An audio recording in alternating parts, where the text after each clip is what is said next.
तो देश में 5 राज्यों में हो रहे चुनाव के नतीजे 4 मई को सामने आने हैं, लेकिन उससे पहले हर किसी की निगाहें टिकी हुई हैं पश्चिम बंगाल चुनाव पर। 23 अप्रैल और 29 अप्रैल को वोट किया जाएगा। इसके बाद 4 मई को काउंटिंग होगी, नतीजे आएंगे।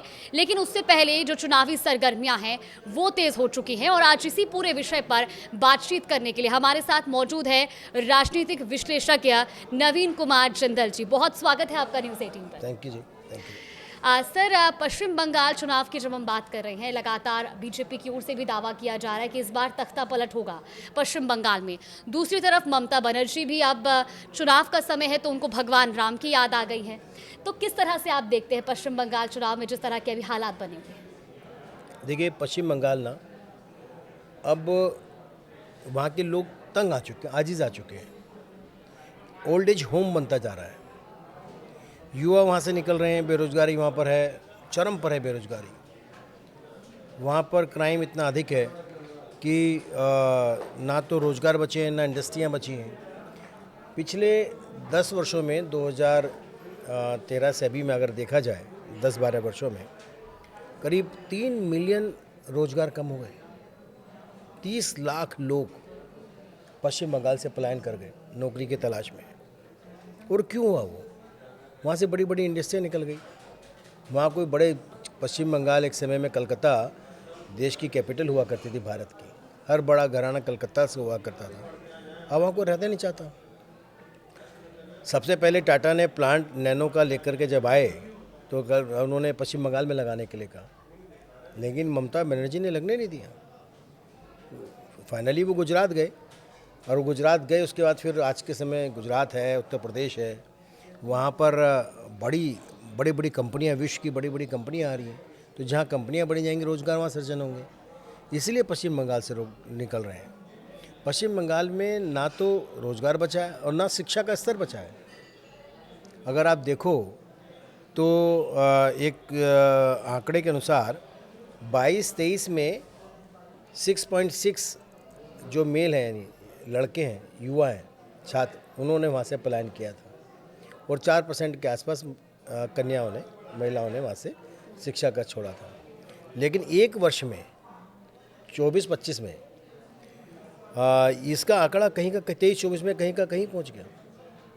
जो छात्र हैं वो 23% कम हो गए और छात्राएं 17.8% कम हो गई। आरजी मेडिकल कॉलेज के अंदर जिस प्रकार से डॉक्टर के साथ बलात्कार हुआ और उसको अपनी रिपोर्ट दर्ज कराने के लिए उनको सड़कों पर बैठना पड़ा, कितने दिनों तक धरना प्रदर्शन करना पड़ा, तो स्वाभाविक तौर से पश्चिम बंगाल इस समय मुक्ति चाहता है। इस अत्याचार, आतंक, तानाशाही सरकारों से मुक्ति चाहता है। इसलिए मुझे लगता है कि टीएमसी से मुक्ति पाई थी, वो वामपंथी दलों से मुक्ति पाई थी, टीएमसी पे आए थे, और टीएमसी से मुक्ति पाएंगे तो भाजपा में वो शामिल हो जाएंगे। अच्छा सर, आपने जिक्र करा एजुकेशन सेक्टर को लेकर के, या जिस तरह से तेज़ी से वहाँ पर इंडस्ट्री शिफ्ट हुई, सबसे बड़ा रीज़न क्या मानते हैं आप इतनी तेज़ी से जो पश्चिम बंगाल की डेमोग्राफी चेंज हो रही है? देखिए, 2216 किलोमीटर की सीमा है पश्चिम बंगाल की बांग्लादेश से लगती हुई। उसमें करीब 325 किलोमीटर की सीमा ऐसी है जो जिसमें नदियां हैं या थिक पॉपुलेशंस हैं। आज इधर एक हिस्सा मकान का हिंदुस्तान में खुलता है, दूसरा बांग्लादेश में खुलता है जी। तो वहाँ से बड़ी तादाद में इन्फिल्ट्रेशन आए, घुसपैठ सबसे ज़्यादा हुई है। आप अगर देखो उन एरियो की, चाहे हकीमपुर हो, मलदा हो, कितने सारे पश्चिम बंगाल के ऐसे सीमावर्ती ज़िले हैं जहाँ के डेमोक्रेसी बड़ा मेजर चेंज हुआ है। अचानक पॉपुलेशन जो है 20 से 25% बढ़ गई और उसको सपोर्ट मिलता है टीएमसी का। टीएमसी के लोगों ने अपने दफ्तर खोल रखे हैं, वहाँ पैसा दीजिए, आपको आधार कार्ड बना देंगे, आपका बैंक अकाउंट खुलवा देंगे, उसके बाद आपका पैन कार्ड बनवा देंगे और फिर कहेंगे ठीक है, अब आप जो भारत के नागरिक हो गए, आप जो है यहाँ विचरण कीजिए तुरंत। इससे क्या हो रहा है, पश्चिम बंगाल के अंदर रोज़गार के अवसर कम हो रहे हैं, क्राइम अधिक बढ़ रहा है और इतना असुरक्षा की भावना है, इतनी असुरक्षा की भावना है कि पश्चिम बंगाल में जो आम नागरिक है वो रहता ही नहीं है। मैंने कहा ना, आप देखो पश्चिम बंगाल के मैक्सिमम लोग जो हैं बाहर चले गए और पश्चिम बंगाल एक समय बड़ा रिच हुआ करता था एजुकेशन के मामले में। जी। हर कोई पश्चिम बंगाल का आदमी सोचता है इसके अंदर बहुत अधिक दिमाग होगा, ज्ञान होगा, बुद्धि होगी, उसको इस प्रकार से देखा करता था। अब लेबर आ गई है, आप 80% लेबर घरों में काम करने वाले पश्चिम बंगाल के लोग मिलेंगे। जी। हालांकि वो भी आजकल पलायन कर रहे हैं, दिल्ली कैपिटल, दिल्ली, मुंबई और कई शहरों में जहाँ पे वो लोग काम करते हैं, वो लोग वहाँ से वापस जा रहे हैं पश्चिम बंगाल कि अगर वो नहीं गए और उन्होंने टीएमसी को वोट नहीं दिया तो उसके घर जला देंगे। ऐसी घटनाएं हुई हैं पश्चिम बंगाल में, आपने देखा होगा। पिछले इस तरह के कई आरोप भी लगाए जा रहे हैं। आरोप नहीं, ये पंचायत चुनाव और विधानसभा चुनाव में जी। जिन्होंने टीएमसी को वोट नहीं दिया उन लोगों के घर में ब्रूटल मर्डर कर दिए गए। जी। 296 महिलाओं ने कंप्लेंट ये लिए दर्ज कराया कि उनकी साथ बलात्कार हुआ, बेटी और माँ के सामने कई कई लोगों ने बलात्कार किया, उनके पति, भाई, पिता की हत्या कर दी और रिपोर्ट तक दर्ज नहीं हुई, एफआईआर दर्ज नहीं हुई। पूरे देश भर में इसके लिए हंगामा हुआ। जितनी अपोजिशन पार्टियां, हालांकि उन्होंने अपने मुंह में दही जमा ली, बोले नहीं, लेकिन ऐसी घटनाएं हुई है ना जिसके कारण पश्चिम बंगाल में लोग रहना नहीं चाहते। वहाँ पे ओल्ड एज होम बन गया, सारे युवा निकल करके बाहर चले गए हैं। इसलिए पश्चिम बंगाल में मुझे लगता है इस बार बदलाव होना ही होना है। यानी कि कुल मिलाकर आप कहना चाह रहे हैं कि जो पश्चिम बंगाल की असली जनता है, जो वहाँ की असली आबादी है, वहाँ से पलायन कर चुकी है। पश्चिम बंगाल के लोग पलायन कर रहे हैं मजबूरी में, क्योंकि वहाँ पे जो लोग आ रहे हैं, घुसपैठिए आ रहे हैं, रोहिंग्यन मुसलमान आ रहे हैं, बांग्लादेशी आ रहे हैं, उनको टीएमसी से बहुत अधिक सपोर्ट मिल रहा है। और ये मैं नहीं कह रहा हूँ, ये बहुत सारी इंटेलिजेंस एजेंसियों ने बताया कि उनकी रिपोर्ट में आया है कि पश्चिम बंगाल में किस प्रकार से लोकल सपोर्ट के कारण वो लोग यहाँ पे सर्वाइव कर रहे हैं। अच्छा, आप देखिए कि बेरोजगारी भत्ता मिलता है जो ममता बनर्जी देती हैं 1500 रुपये, और पूछो किसी एक को मिलता है क्या? गरीब को, किसी पश्चिम बंगाल के लोगों को मिलता है क्या? 90% वो होंगे जो या तो टीएमसी की तरफ से लिखे हुए होंगे, या फिर रोहिंग्यन मुसलमान होंगे, या फिर बांग्लादेशी होंगे, उन्हीं को मिलता है। क्यों भैया? जो केंद्र की योजनाएं हैं पश्चिम बंगाल सरकार ने लागू ही नहीं करी है। तो ना एजुकेशन के मामले में, ना हेल्थ के मामले में, ना रोड्स के मामले में, ना मेडिकल के मामले में। जब आप नहीं करोगे तो स्वाभाविक तौर पर उनको फ़ायदा नहीं मिलेगा, उसका बेनिफिट कौन लेगा? जी। तो क्या यही वजह हम मान सकते हैं कि जब एसआईआर को लेकर के ऐलान हुआ था कि एसआईआर होगा, तब टीएमसी में खलबली भी देखने को मिली थी, काफ़ी बेचैन नजर आई टीएमसी एसआईआर को लेकर के भी, कई तरह के आरोप भी लगाए जा रहे थे टीएमसी की ओर से। नहीं, जाते आप देखिए कि एसआईआर जब से शुरू हुआ है, जी। हकीमपुर एक जिला है, जी। वहाँ पे सबसे ज़्यादा घुसपैठिए भाग रहे हैं वापस बांग्लादेश। वहाँ जगह नहीं है भागने की, बांग्लादेशी उनको अंदर नहीं जाने देते हैं फोर्स, और वो भारत में रह नहीं सकते क्योंकि भारतीय है नहीं वो। बिल्कुल। तो वो वहाँ से जा रहे हैं, कितनी बड़ी भीड़ लगी हुई है वहाँ। जी। वहाँ आप कोई मीडिया वाला जा कर के देखे कि सारे के सारे बांग्लादेशी, सोचो इतने समय से यहाँ कैसे रह रहे थे। तो एसआईआर से दुखी क्यों हुआ? अगर मान लीजिए कि जुडिशल अफसर 6-6, 7-7 एक जजों को पश्चिम बंगाल के अंदर टीएमसी के गुंडे होस्टेज बना लें, उनके साथ मारपीट करें, उनकी गाड़ियाँ तोड़ दें। क्यों? क्योंकि वो एसआईआर की गहन जांच कर आप सपोर्ट करते ना अपने, अगर आपके कार्यकर्ताओं की वोट कट रही थी आप जाके सपोर्ट करते, भैया तो जेन्युइन है। अगर नहीं है तो फिर विरोध क्यों? सेम स्थिति इसी प्रकार की। देखिए, एक व्यक्ति को उन्होंने खड़ा किया, जो हम चर्चा कर रहे थे पहले, क्या नाम उसका, बाबरी मस्जिद बनाने वाले हुमायूं कबीर को। हुमायूं कबीर टीएमसी का पपट है, प्योर पपट है टीएमसी का, उसका विधायक रहा है टीएमसी का। बिल्कुल। और उसको ये अच्छे से मालूम है कि वो वोट जो है, मुस्लिम वोट, इस बार ममता बनर्जी से छिटक चुका है। इसलिए उसने हुमायूं कबीर को एक मुस्लिम फेस बना करके पहले ममता बनर्जी ने ही खड़ा किया। आपको क्या लगता है कि अभी 2-4 दिन पहले एक स्टिंग ऑपरेशन में देख रहा है, बिल्कुल, एक आरोप भी लगाया कि उन्हें बीजेपी ने 1000 करोड़ रुपए दिए हैं, इस तरह का स्टिंग ऑपरेशन एक चलाया गया। तो जो आपने देखा कि स्टिंग ऑपरेशन चला 1000 करोड़ रुपए, हुमायूं कबीर की औकात 2 कौड़ी की नहीं है, उसको कौन 1000 करोड़ रुपए देगा भाई? जी। क्या है उसके पास? अब मुझे बताइए कि उसने बीजेपी किसी भी कीमत पर बाबरी मस्जिद के साथ तो नहीं जा सकती। बाबरी मस्जिद बना रहा है वो, बाबरी मस्जिद के लिए करोड़ों रुपए इकट्ठा कर रहा है। अच्छा, उसका स्टिंग ऑपरेशन कौन कर रहा है? टीएमसी। जारी कौन कर रहा है? टीएमसी। अच्छा, इंक्वायरी कौन करेगा? टीएमसी, क्योंकि पुलिस उसकी है अभी तक। और वो उसके बाद वो कहता है कि साहब हमने तो 1000 करोड़, वो टीवी पे बोल भी रहा है चैनल पे कि मैंने आपको 1000 करोड़ रुपए मिला है। ये सब क्या है यार? लोगों के आंखों में मिर्ची डाल दो क्या? लोगों को मूर्ख समझते हो क्या? सब जानते हैं ये टीएमसी का ही पपट है, टीएमसी के हाथों में खेल रहा है, और टीएमसी के कहने पर ही ये सब कुछ काम हो रहा है, और किसी के कहने पर नहीं हो रहा है, ताकि जो है मुस्लिम वोट टीएमसी को फिर दोबारा मिल जाए। लेकिन दूसरी तरफ अब ममता बनर्जी के सुर थोड़ा बदले हुए भी नजर आ रहे हैं। अब वो जय श्री राम का उद्घोष उनके मुंह से सुनने को मिल रहा है। ये तो वहाँ के सनातनियों की ताकत है और भाजपा का भय है। जो ममता बनर्जी जय श्री राम कहने लगी हैं। वरना जिन्होंने जय श्री राम कहा, ममता बनर्जी ने उनको जेल में डाल दिया जय श्री राम कहने पर। जी।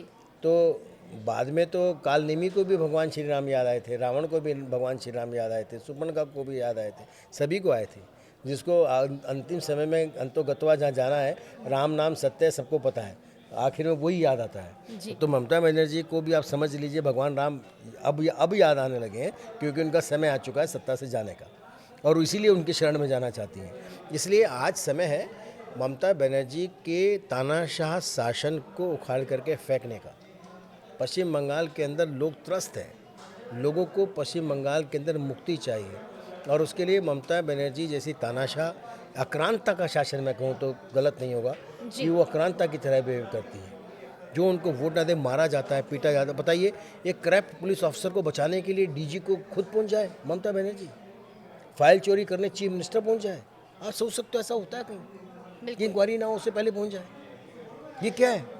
तो यानी कि कुल मिलाकर के अभी तक जितना भी घटनाक्रम हमें देखने को मिला है, वो कहीं ना कहीं इस ओर भी इशारा कर रहा है कि ममता बनर्जी खुद भी बेचैन है चुनाव को लेकर के, क्योंकि 2 चरणों में चुनाव होने हैं, 4 तारीख को स्थिति भी स्पष्ट हो जाएगी, लेकिन उससे पहले अब उनकी बेचैनी दिखाई दे रही है। देखिए, सिंपैथी वोट लेना चाहती हैं किसी प्रकार से। पिछली बार उन्होंने पैर में प्लास्टर बांध करके सिंपैथी ली थी। जी।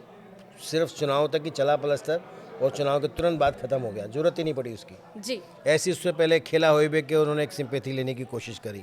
इसी प्रकार से वो अब भी सिंपैथी लेने के लिए कुछ ना कुछ नए हथकंडे अपना सकती हैं आने वाले समय में।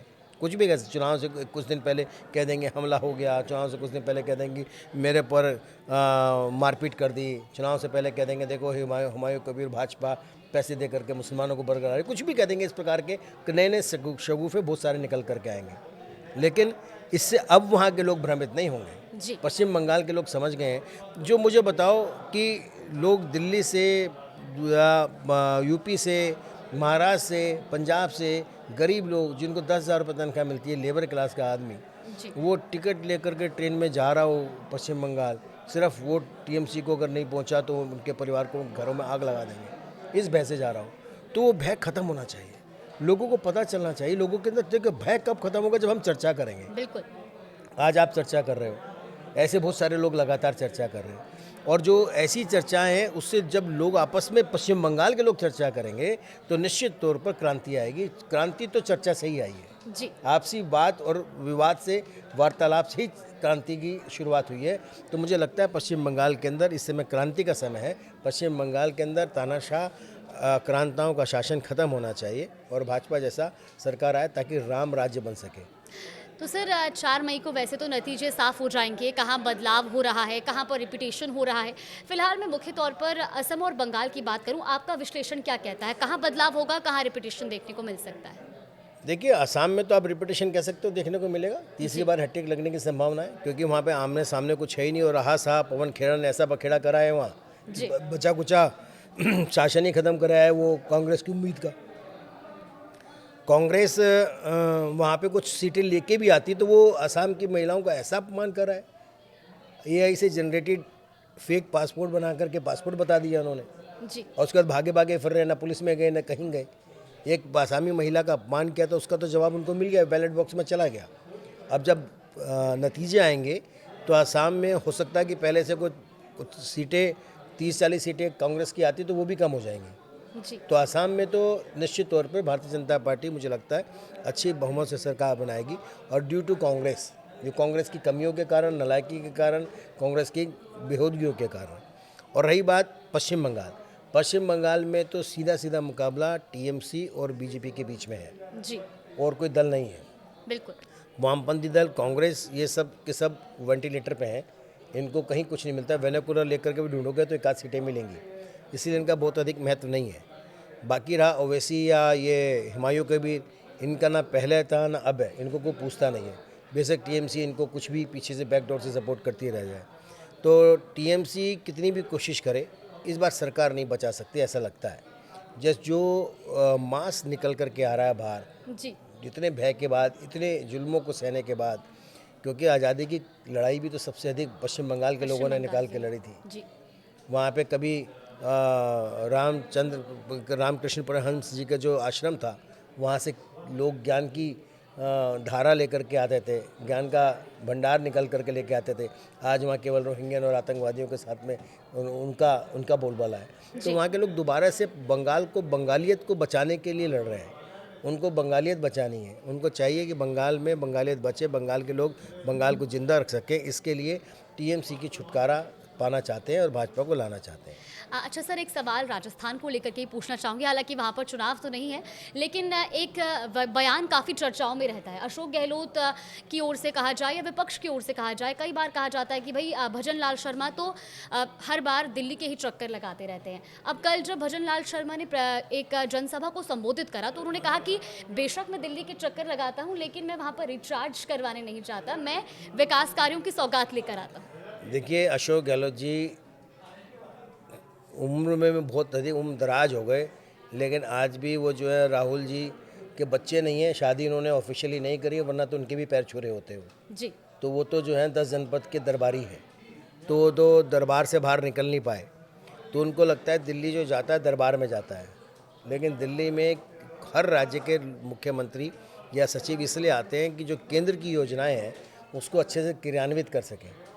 लेकिन अपने शासनकाल में अशोक गहलोत केंद्र सरकार के पास कम और 10 जनपद के दरबारी की सेवा में ज़्यादा लगे रहे। तो इसलिए उनकी बातों का जवाब दे करके क्यों अपने आप को भी हल्का करो, छोड़ दीजिए उनको, बिल्कुल किसी काम के नहीं है। अच्छा, एक आखिरी सवाल, अब क्योंकि हमने देश की तो बात करी, एक बार विश्व भर की भी अगर हम बात करें, मिडिल ईस्ट युद्ध इस टाइम पे चर्चाओं में है।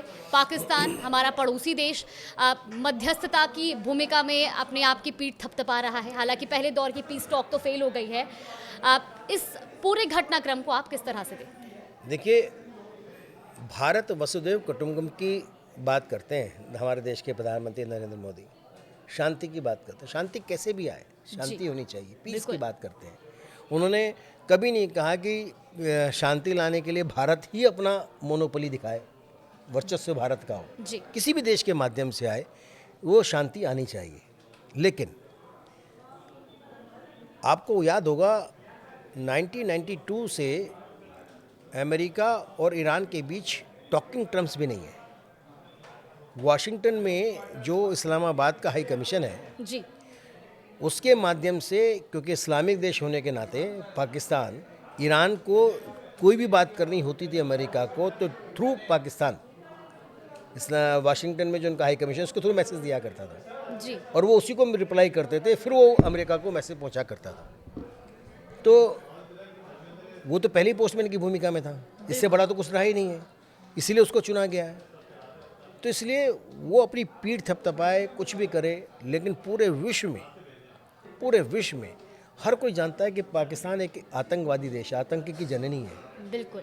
और किसी देश को पाकिस्तान के ऊपर विश्वास नहीं है, किसी भी देश को विश्वास नहीं है, मैं दावे से कहता हूँ। अमेरिका में सिर्फ ट्रंप को है, अमेरिका को नहीं है।